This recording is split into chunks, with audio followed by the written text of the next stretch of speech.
একজন ভোটারের সাথে কথা বলবো যারা রাজবাড়ী এক আসনে আগামীতে ভোট দিবেন।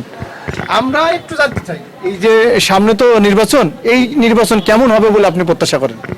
ত্রয়োদশ নির্বাচনে বাংলাদেশের ন্যায় রাজবাড়ী জেলায় যে দুইটি আসন, আমাদের এক আসনে হচ্ছে আলিনাস মোহাম্মদ খৈয়ুম এবং 2 আসনে আমাদের জনাব হারুনুর রশিদ হারুন ভাই। পদ্মা সেতু, মেট্রো রেল এবং এলিভেটেড এক্সপ্রেসওয়ে নির্মাণের গর্বিত অংশীদার বসুন্ধরা সিমেন্ট।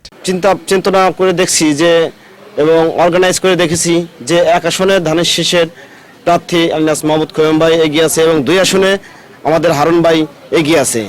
আমরা বিগত 17 বছর এই বাংলাদেশে রাতের ভোট দিনের ভোট রাতে হয়ে গেছে। সেই প্রেক্ষাপটে এখন রাজবাড়ী জেলার প্রতিনিধি হিসেবে আমাদের যে 2টি আসন পেয়েছি, আমরা আশা করছি যে 2টি আসনে আমরা ইনশাল্লাহ জয়ী হব। ভোটের দিনের একটি পরিবেশের ব্যাপার নিশ্চয়ই থাকে, যে কেমন পরিবেশ চান। আমরা একটু সেই বিষয়টি আপনার কাছ থেকে জেনে নিতে চাই যে কেমন প্রত্যাশা করেন যে 12 তারিখে সকাল থেকে একেবারে সূর্য অস্ত পর্যন্ত কেমন পরিবেশ চান? ইনশাল্লাহ আমরা তো আশা করছি আগামী 12 তারিখের নির্বাচন খুবই সুন্দর এবং উৎসব মুখের একটা নির্বাচন আমরা আশা করি। তো ইনশাল্লাহ সেরকম একটা পরিবেশ আমরা পাচ্ছি। নির্বাচনের পরিবেশ খুবই ভালো। তো মোটামুটি এখন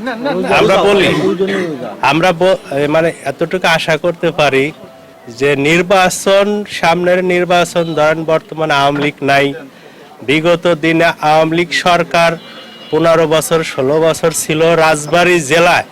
আমাদের রাজবাড়ী শহর থেকে শুরু করে রাজবাড়ী জেলা গ্রাম অঞ্চলে কোনো উন্নয়নের কোনো কোনো কিছু হয়ই নাই বললেই চলে। কেমন হবে লড়াইটা? খুবই জনপ্রিয়, খুবই হাড্ডাহাড্ডি লড়াই হবে, একেবারে ফেলে দিলে চলবে না। করবেন তার কাছে আপনার প্রত্যাশা কি? কোন কোন জায়গায় উন্নয়ন করা দরকার? সে শহর উন্নয়ন করুক, আমরা চাই শহর উন্নয়ন হোক, স্কুল কলেজ উন্নয়ন হোক, হানাহানি না থাক, পদ্মা ব্যারেজ হোক, পদ্মা সেতু হোক। আমরা চাই আমাদের আগামী প্রজন্ম যাতে সুস্থ ধারায় রাজনীতি করে সুস্থভাবে চলাফেরা করে চলতে পারে।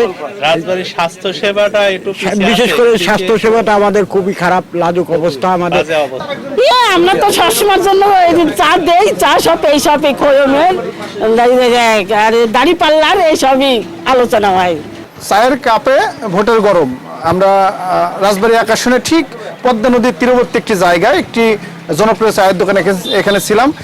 তারা জানাচ্ছিলেন যে এই অঞ্চলের মানুষ বিশেষ করে পদ্মা সেতু এবং পদ্মা ব্যারেজ এই দুটির পাশাপাশি কর্মসংস্থান, শিক্ষা, স্বাস্থ্য এই বিষয়গুলো নিয়ে তারা তাদের আগামীতে যারা ভোটে আসবেন তাদের কাছে তাদের খুব একটি জোর প্রত্যাশা রয়েছে। আমরা ঠিক পদ্মাপাড়ের এই রাজবাড়ী এক আসন থেকে আমরা বিকেলে যাব গড়াই নদীর তীরে রাজবাড়ী 2 আসনে।